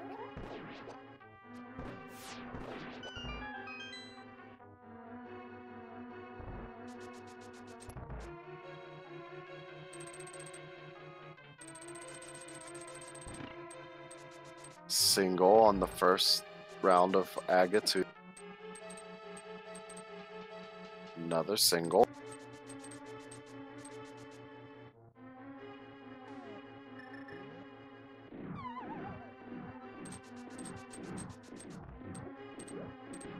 Almost a double there.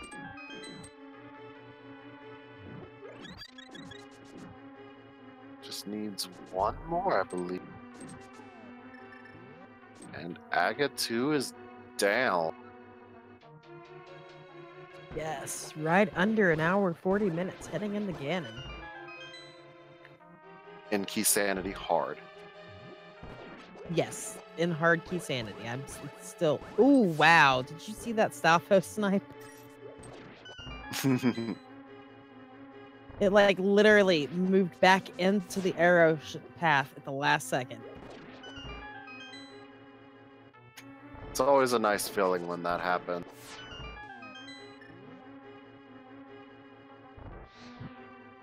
Ganon with a small sense of deja vu. No clue why.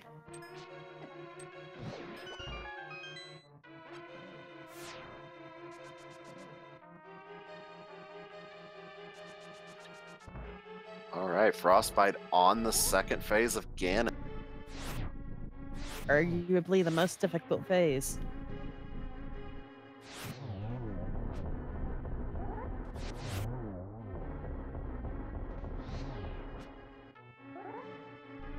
Does take a hit, but has a few blue potions. And with that, on phase 3.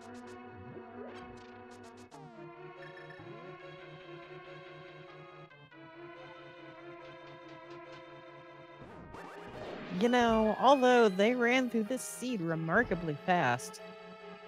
Frostbite, for example, is only sitting at 7 hearts and only 115 rupees. Nayleen's got 162, but that's it. It's been very stingy on everything but their necessary item. Ah, it looks like poor Frostbite misses the torch. You're right. Man.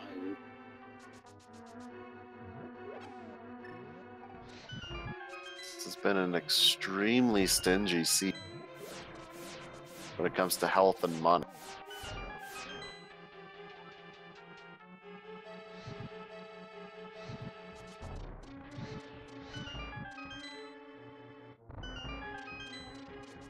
Now, missing that torch glitch is going to help Nayleen get a little bit of time back. I do not think it's going to be enough, though. Frostbite would have to take the fall or two.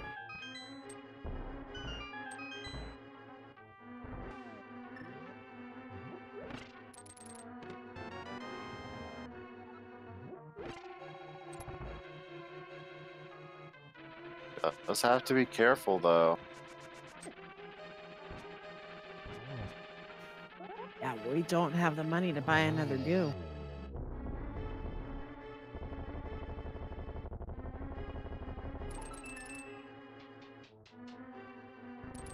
And Nayleen choosing to forego that hover, but also foregoes that book.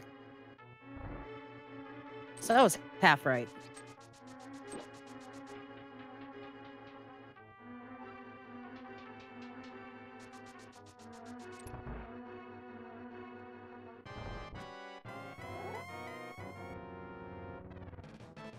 Nayleen on Aga 2.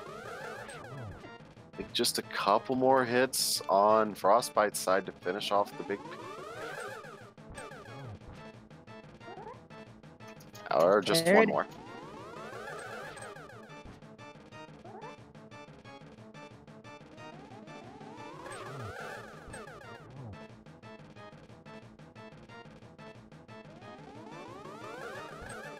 And there we go. Everybody get those GGs in chat. We have a finish. GG for Frostbite taking the match and the set. Yes, official time 1:43:54. Nayleen just finishing up Aga 2.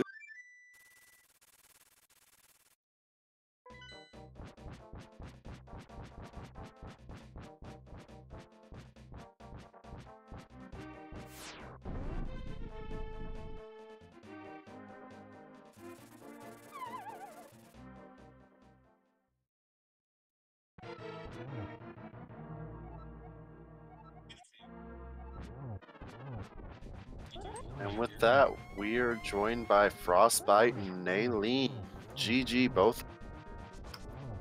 Thank you, GG Nayleen. Sounds like it was a pretty awesome race, looking by the times and chatting with a few of my friends who were watching it on the sidelines. And yeah, I have never been so happy to find a heart piece at the top of Ganon's tower in my life before, but that was a really fun seed.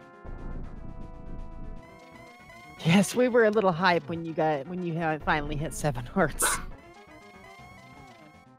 I mean, it's the difference between dying to a hug and not, right? I mean, and of course, I missed the torch glitch like an absolute clown. I seriously considered just dumping off at that point, but I figured I had enough magic to make it through. And then I took a hit, and then I'm like, oh, I don't want to use the blue potion because I kind of need that for the magic. So then I'm worried about taking more hits, and yeah, it was a very, very, very edge of the seat the whole way from a health perspective. I think I only took the one death on Death Mountain, which it might have helped me in routing ways in the end because it kind of directed me towards Pod, where I think I probably pulled the hook shot out fairly early out of the back of it, and I was feeling like it's one of those things. I was just like, man, I've just wasted like 15 minutes, it feels like, diving through Pod and just going through the bow-locked section over and over again, and then finally getting the hook shot out of the back. I was like, oh, finally it was worth it. I think that hook shot's pretty much what decided this race, because beyond that, y'all were close the entire time.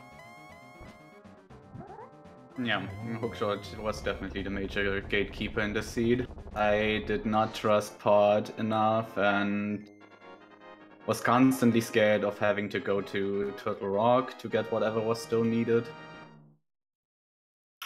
Yeah, same. I was really happy when I found the maps that told me that Turtle Rock was a pendant, and that because it required the same thing that Mire required, I was obviously hoping I'd find Ether last. Now, I ended up obviously finding the Desert Palace Big Key last, but I didn't go out of my way to get it. Yeah, I'll be honest, I got lucky with the Pod thing, Nayleen. So I died. I sequence broke Death Mountain and got the hammer, and I died going to check Paradox Cave after I got the Moon Pearl in Spiral Cave, and then I decided I wasn't going to go back to Paradox Cave, and instead I went to Height Cave and then straight to Pod and EP, because I knew the lamp had to be in either Sasha or EP or the flute. Either way, I wanted to get that item, and I had 2 keys at the time, and you know, I haven't been practicing my hammer yump for nothing. I figure I might as well use the darn thing and take advantage of it if I can. And I felt I got really, like, honestly, the death I took was very advantageous to me in this game, and that really almost never happens, but it saved me, because then I found the mitts before I went back up to Death Mountain, so I could get the sword, which I wanted obviously before going to Stinkin' Ice Palace with 6 hearts. But no, I got very lucky with my routing in this seed. It wasn't intentional. It was because of the death that really just broke my way after that. Oh, that's just how rando goes sometimes. So I want to real quick announce get our official GGs in for Nayleen with a 1:46:49 and a very interesting little fire rod dance. That's my favorite thing to do if time does not matter anymore. Well, there's everybody's rupees for the whole game. They were sitting on pedestal. Alright. I would have gone to Pod way earlier if I had the money for it. That kind of broke my back. Yeah, I was actually contemplating, like, you know, I hate to think negatively, but I was going in again and with little health, and I'm thinking, I only have enough money to buy 1 green potion, so it's like, if I die, I'm gonna have to go do the Houlihan room and then fly to get potions to re-go at it. So yeah, I don't know. I didn't check Zora before, so I had the hint that the flippers were on a fish. But I was already in the Dark World, so I kind of delayed checking that. I found the Thievestown Big Key, I think, fairly early, before I went to the Village of Outcasts, at least, because I went to Skull Woods first in the Dark World.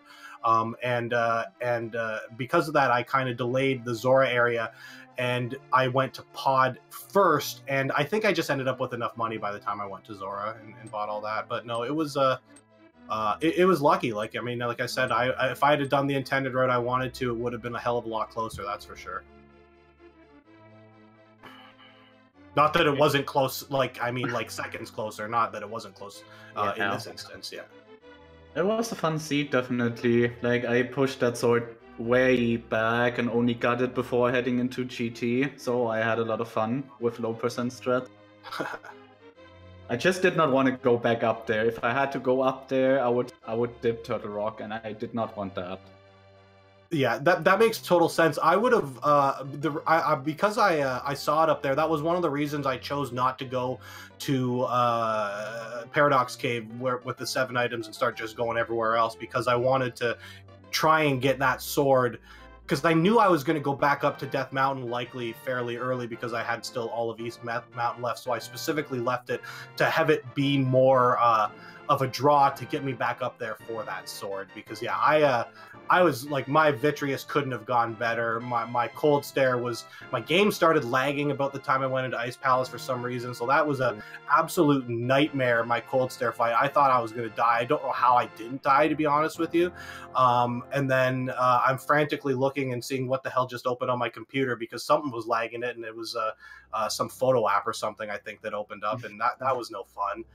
But other than that, yeah, it went really well for me. This was a really fun seed. I like I said, I'd rather play normal with, like, 17 hearts, so I don't have to, take safe strats, and I kind of like to use damage and sort of carelessness to my advantage in GT with the way I use it. But it went really well for me. I couldn't be happier with how I played and how lucky I got for once. It was the exact opposite of our last race, where I self-trolled myself into oblivion. So yeah. But yeah, those were super close races, all of them, and yeah, it was a great matchup. I've done quite well. I'm surprised how far I've made it this far, and yeah, I'm looking forward to facing whoever I face in the next match. I believe it is between Plasma Kappa and Zertinol, if I'm not mistaken, and I totally expect to be maybe not going on past that. So.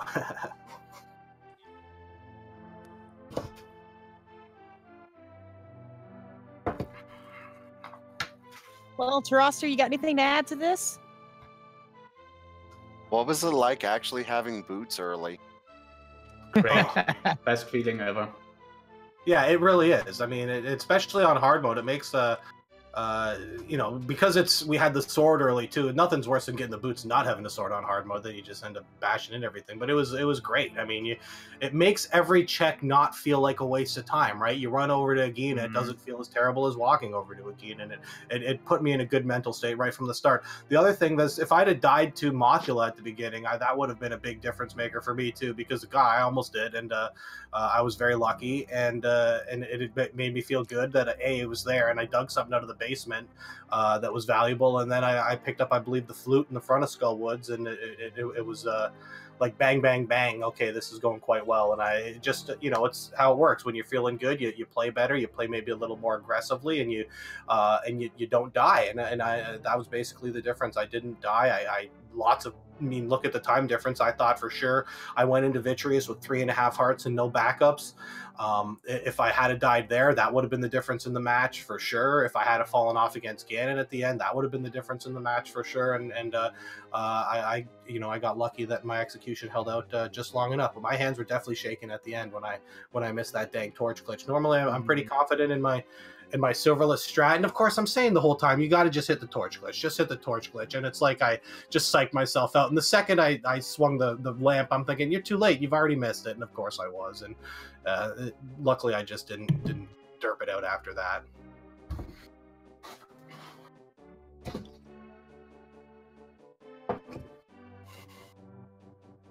All right. Well, GG to both of you. Yes, definitely. Very hype race to be able to commentate for. Yeah, let me just repeat the GGs and all the best for the next rounds. There's only a few left. Thank you very much. Thank you very much, Nayleen, and thanks to Seto and Tirasu for calling the match today. And I think Norinato for doing the tracking, and Trez for doing the restreaming as always. And yeah, it was super fun, and I appreciate I might need some help against Plasma Kappa, who always sends help somehow and gets it. And Zertanil, I know from one of my friends, told me he did quite well in the last secondary tournament. So I'm going to be looking for some good luck in the next couple rounds. And yeah, this was definitely obviously the tightest matches I've had so far in this race, and it was super fun. And I'm looking forward to hopefully not embarrassing myself in the next round. All right. All right. Frostbite interviews are super easy because you just don't have to say anything. He just answers every I question love by himself. It's amazing. But yeah, shout outs again to both runners, GG to Frostbite. Shout outs to Seto and Tirasu, the old crew being reunited again after a few weeks. And Nado as well. And now, if you want to watch more Challenge Cup, go to ZSR2, where we'll have Zerdonal against Plasma Kappa. So, yeah. Game 2, I believe. Game 2, indeed. Plasma Kappa's 1-0 up and can make it to the quarterfinals himself today. So, all right. Thanks for watching, everyone. And if you don't want to watch A Link to the Past, go watch AGDQ, because there is Twilight Princess on there, which is my personal favorite. So, all right. Thanks for watching, everyone, and see you next stream.